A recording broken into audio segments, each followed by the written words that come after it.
19절 다시 한번 읽어 보겠습니다. 시작. 몸은 죽여도 영혼을 능히 죽이지 못하는 자들. 29절 시작. 참새 2마리가 한 아사리온에 팔리지 않느냐. 그러나 너희 아버지께서 허락하지 아니하시면 그 하나도 땅에 떨어지지 아니하리라.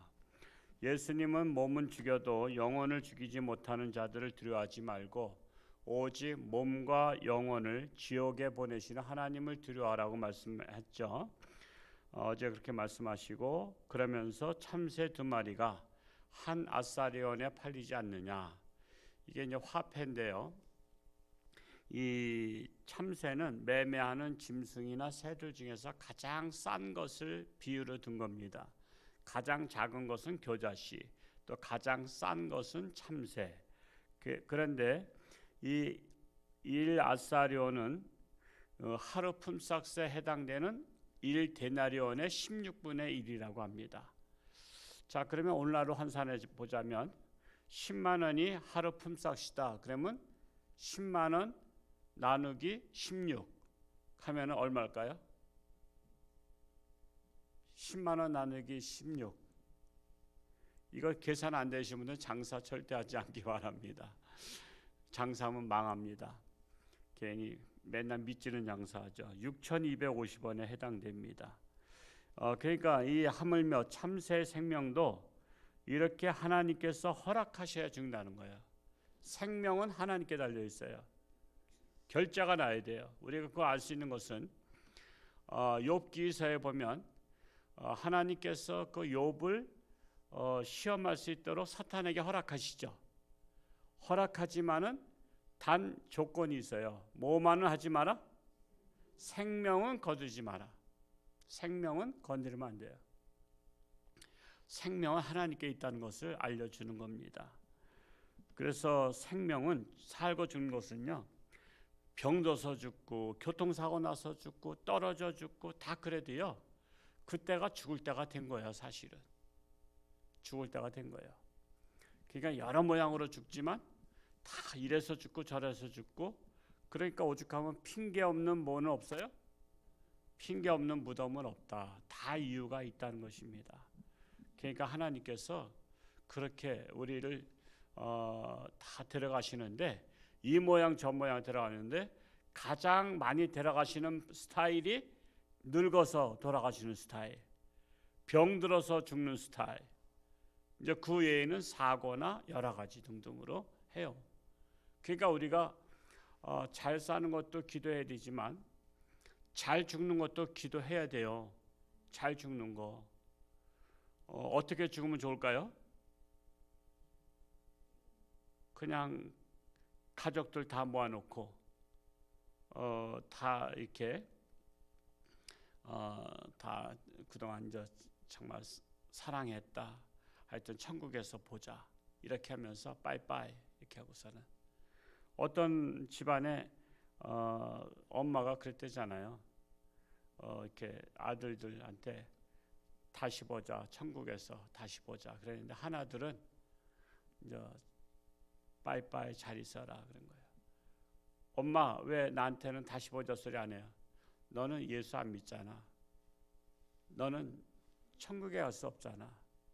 다른 자식들은 예수 믿기 때문에 천국에서 다시 볼 수 있지만 너는 하나님을 믿지 않기 때문에 너는 내가 죽으면 너하고는 영영 이별이야.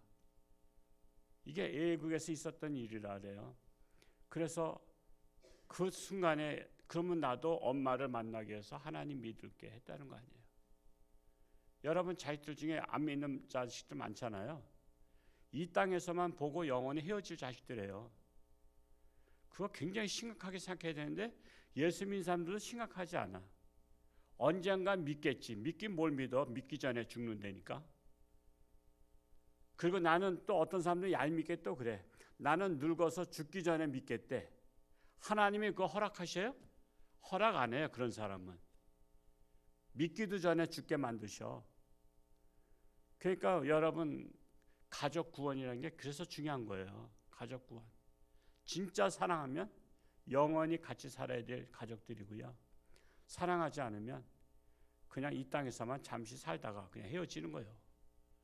그러니까 너무 남편이 그 사랑하지도 않는데 그 구원시키려고 그럴 것도 없어. 솔직히 그냥 그 힘을 가지고 딴 사람 구원시켜. 딴 사람. 그리고 사랑하는 친구 구원시켜서 친구랑 같이 친구 따라 강남 간다고 그 친구랑 천국에서 그냥 같이 쎄쎄하면서 살아. 그 사랑하지도 않는 남편 그렇게 전도해서 천국 가서도 지긋지긋하게 또 살라래. 정말 내버려둬요 차라리. 그러나 여러분의 가족들 진짜 사랑한다면 살아있을 때 여러분 그를 전도해서 빨리 하나님께로 인도하고요. 하여튼 죽을 때 정말 너무 오랫동안 앓지 마시고 또 하여튼 의식 없이 몇 년 동안 있는 분들도 계시잖아요. 막 욕창이 나고 그 얼마나 힘들어요. 본인도 힘들고 가족도 힘들고 다 힘들어. 그러니까 하나님 제 생명 정말 유정의 미를 거두게 하소서. 그것도 기도 제목 중에 하나로 삼으시기 바랍니다. 30절 말씀 읽어볼까요? 시작. 너희에게는 머리털까지 다 세신 바 되었나니. 그래서요 하물며 사람은 머리털까지도 세신 바 되었다는 거예요. 그만큼 관심이 크다는 거예요. 하나님은 사람에게 관심이 큰 거예요. 여러분 이거 비교해 보세요. 항상 비교해야 실감이 나는데 여러분이 자식에게 관심 갖는 것하고 하나님이 나에게 관심 갖는 것하고 어떤 게 더 관심이 클까요? 여러분 그걸 생각해 보셔야 돼요. 내가 자식에게 관심 갖는 것보다 하나님이 나한테 더 관심이 있어요. 머리털까지도 세심하게 있다는 것은요 세밀하게 관심을 갖고 있다는 것을 의미하고 있는 거야. 여러분 각 선교회 가요 하나님을 사랑하고 이웃을 사랑하라는 그 말씀대로 하나님께서 여러분 각 선교에 문제아들 골치 아픈 사람들 다 붙여주신 거 아시죠? 구역에도 그렇고 그들을 어떻게 대하는 걸 하나님께서 보셔요. 그들을 제가 어제 구리시에서 친구 목사님이 그 장애인들을 한 150명 데리고 홍천 무궁화 마을이 난 여기가 홍천 읍내인 줄 알았더니 저 서면에 거기 있더구만 한서감리교에 있는 데서 그 강가 쪽으로 가다가 그 무궁화 마을에서 이렇게 야유회가 있어가지고 저보러 설교해달라고 해서 갔습니다만 와 참 장애인이 제가 최고 많이 본 거야. 장애인 협회에서 이렇게 이제 모시고 온 거니까 한 150명. 그래서 야 이게 이런 그런 시설에 가도 그렇게 많지 않거든요. 많아야 20-30명이고 그랬는데 그냥 강당에 꽉 찼어. 야 이렇게 장애인들이 많은가? 장애인이 이렇게 많아. 그냥 구리시에서 지원받아가지고 이렇게 했다 그러더라고. 저도 웬만큼 어디 가서 말씀 전하면 사례비 받는데 우리 교회에서 30만 원 가지고 가서 찬조하고서 왔습니다만 그들 뭐 자기가 활동하지 못하는 휠체어 탄 저기 사람들도 많았고 또 여러 가지로 하여튼 뭐 불편한 사람들이야. 이 사람들이 왜 이 땅에 태어나게 됐을까? 왜 이 땅에? 이 사람들을 하나님께서 축복으로 주신 거예요. 축복으로. 그들의 죄 때문에 태어난 게 아니에요. 그들을 하나님께서 어떻게 돌보는가를 보시는 거야. 하나님의 사람들에게 복을 주시려고 그들을 천사로 보내줬다고 제가 설교했어요. 여러분들은 천사라고. 여러분 나사로가 제가 한번 나사로 설교했죠. 부자와 나사로. 나사로가 왜 거지인지 아세요? 묵상하니까 또 깨달음이 왔어. 장애인이기 때문에 거지였어요. 왜냐하면은 그 당시에는 일할 수 있는 사람들은 다 먹고 살았어. 근데 거지가 됐다는 것은 자기가 일해서 먹고 살 능력이 없었기 때문에 그가 거지가 된 거거든. 근데 그 거지를 부잣집 옆에 담벼락에다 하나님께서 붙여주신 것은 부자에게 복을 줄 수 있는 기회를 준 거야.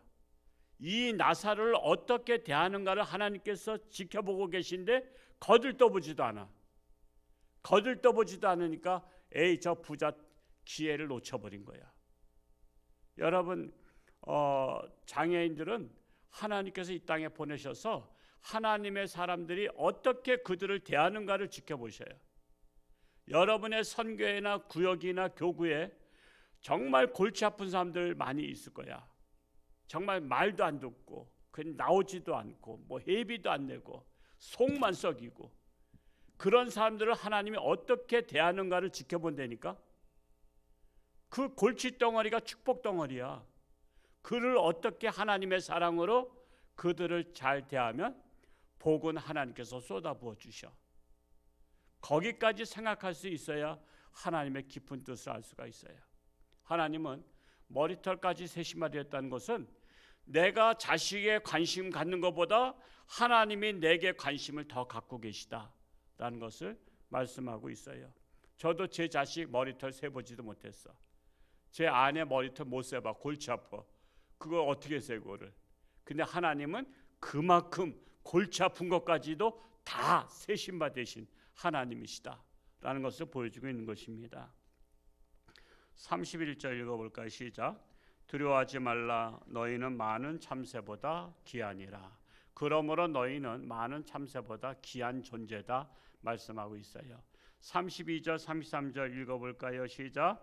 누구든지 사람 앞에서 나를 시인하면 나도 하늘에 계신 내 아버지 앞에서 그를 시인할 것이요.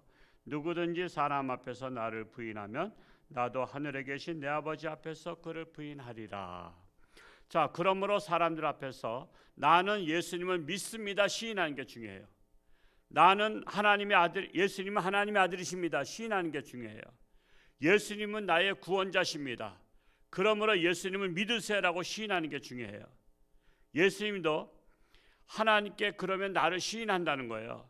그러므로 내가 예수님을 모른다 하면 예수님도 나를 모른다 한다는 거예요. 내가 예수님을 자랑하고 다니면 예수님도 나를 자랑하신다는 거예요. 그 원리입니다. 제가 그 전에는 군 신회가 있어요. 군 신회에서 이제 목사님들 모셔다가 예배 드렸는데 군에 다니는 분들이 서로 교회 다닌다는 얘기를 안 한대. 그래서 몰라. 교회 다니는 걸. 왜 모르는지 아세요? 맨날 저녁 때마다 술 먹고 담배 피니까. 그러니까 집사님이 장로님이 술 먹고 담배 피니까 거기에 자기 예수 믿나서는 못 한다는 거야. 맨날 술 먹으러 다니면서 어떻게 예수 믿는다고 할 수 있어요? 그러니까 예수 믿는 것은 불문율이래. 그냥 자기만 알고 이웃들에게 안 알려주는 거야. 그러니까 내가 예수를 시인하지 않고 다니면 예수님도 나를 시인하지 않겠다는 거예요. 그러니까 전도를 안 하는 거야. 전도를. 왜? 자기 생활이 개차반이니까 어떻게 전도해? 너나 예수 믿어. 그러니까 우리는 내가 부끄럽지 않냐게 당당하게 나는 하나님의 자녀입니다. 나는 그래서 술 안 합니다. 박정희 대통령이 건배하자 했을 때 술 안 했던 저기도 있더라고. 근데도 그를 인정했어. 진짜 하나님 믿는 사람이라고. 우리는 목에 칼이 들어도 아닌 건 아니고 긴 건 기고 할 수 있는 마음의 자세가 중요합니다. 지금 우리가 이웃 초청하셨는데 그 이웃 초청하신 분들 선물 밑에 있는데